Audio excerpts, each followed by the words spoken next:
नमस्कार। जैसा कि मैंने कहा था कि लॉकडाउन के दरमियान मैं उपस्थित होऊंगा कुछ मटेरियल लेके, ताकि आपको इस लॉकडाउन के दरमियान भी आपको रिदम में रखा जाए।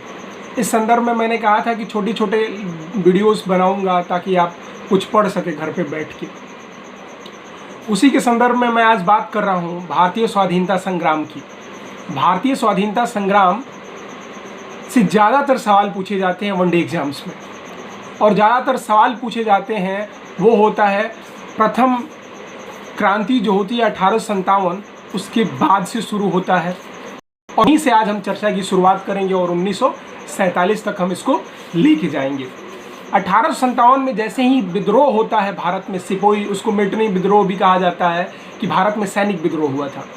असंतोष बहुत तरह के थे, जिसकी वजह से लॉर्ड डलहौजी के समय जो नीतियाँ बनी उसको लेके असंतोष यहाँ के राजवाड़ों में, मतलब हर वर्ग के लोगों ने इसका विरोध किया, और ये एक विद्रोह का रूप ले लेता है 1857 में। उसके बाद क्या होता है कि जब ब्रिटिशर्स को लगता है ये कि अब हमें कोई एक नया तरीका ईजाद करना होगा जिससे हम क्या कर सके, भारत पे अपना फिर से पुनः जो विद्रोह है उसको दबा के अपना राज कायम कर सके। उसके लिए उन्होंने क्या किया, ब्रिटिशर्स ने सबसे पहले EIC यानी ईस्ट इंडिया कंपनी को उन्होंने क्या कर दिया, समाप्त कर दिया। और यहाँ से शुरुआत होती है क्राउन रूल की।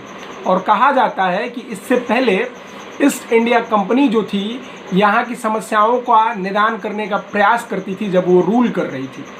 लेकिन जैसे ही ईस्ट इंडिया कंपनी समाप्त कर दी जाती है 1857 में, उसके बाद क्या है कि ब्रिटिशर्स बोलते हैं कि सीधे हमारा जो ताज है यानी हमारा जो सिंहासन है वो राज करेगा कहाँ पे, भारत पे। और यहीं से शुरुआत होती है क्राउन रूल की, यानी ताज का शासन कहा जाता है इसको। क्राउन रूल यानी ताज का शासन मतलब क्या है कि जो ब्रिटेन है वो अब ईस्ट इंडिया कंपनी के तहत भारत पे अपना नियंत्रण नहीं रखेगा, अब वो सीधे अपना नियंत्रण रखेगा।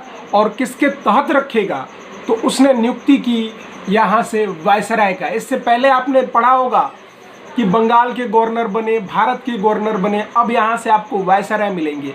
और वायसराय तभी मिलते हैं जब सीधे नियंत्रण करता है ब्रिटेन भारत पे, किसी कंपनी के तहत नहीं। तो जब ब्रिटेन सीधे यहाँ पे नियंत्रण करने का प्रयास करता है, उसी संदर्भ में क्या होता है कि बहुत प्रेशर ग्रुप्स बिल्ड होते हैं। जब प्रेशर ग्रुप्स बिल्ड होते हैं तो क्या होता है कि इनके ऊपर दबाव बढ़ने लगता है। जो यहाँ के वायसराय रहते हैं उनकी जो एक पूरी टीम रहती है, उस पूरे टीम पे जब दबाव बनता है तो वो सोचते हैं कि इसको हम कैसे निपटाएं। इसी के संदर्भ में उनको एक और तरीका सुझाता है, कौन, जो इटावा का कलेक्टर होता है जिसका नाम होता है एओ ह्यूम। जो इनके ऊपर प्रेशर बिल्ड हो जाता है, इस चीज़ का प्रेशर यहाँ की जो संचालन करने की उनके जो तरीके होते हैं उससे वो सुचारू ढंग से इसको संचालित नहीं कर पाते हैं, जिसकी वजह से क्या होता है कि उनके ऊपर प्रेशर बनने लगता है। तो इस प्रेशर को हील अप करने के लिए वो क्या करते हैं, safety valve theory. Safety valve theory के तहत ही INC यानी इंडियन नेशनल कांग्रेस की शुरुआत होती है। सेफ्टी वॉल्व थ्योरी क्या है, आपने कुकर देखा होगा। कुकर से एक सेफ्टी वॉल्व यानी हम लोग अपने आम भाषा में क्या कहते हैं, उस कुकर में एक सीटी होती है।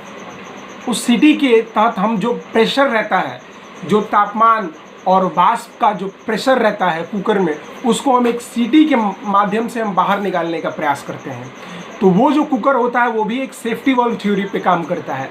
वैसे ही भारतीय राष्ट्रीय कांग्रेस की स्थापना होती है भारत में सिर्फ इसलिए कि यहाँ का जो अलग अलग जो संगठन, सामाजिक संगठन थे, राजनीतिक संगठन थे, जो अंग्रेजों पे दबाव बना रहे थे, उन दबाव को कम करने के लिए वो एक सेफ्टी वॉल्व थ्योरी लेके आते हैं। और वो कहते हैं, जो एओ ह्यूम रहते हैं वो कहते हैं कि ये लोग हमारे ऊपर प्रेशर बना रहे हैं, तो हम ऐसा कुछ नया तरीका निकालते हैं जिस तरीके से हम क्या करेंगे, हम ये जो दबाव है वो सीधे के सीधे यहाँ के स्थानीय लोगों पे ट्रांसफ़र कर दिया जाए, यानी हम बच जाएं।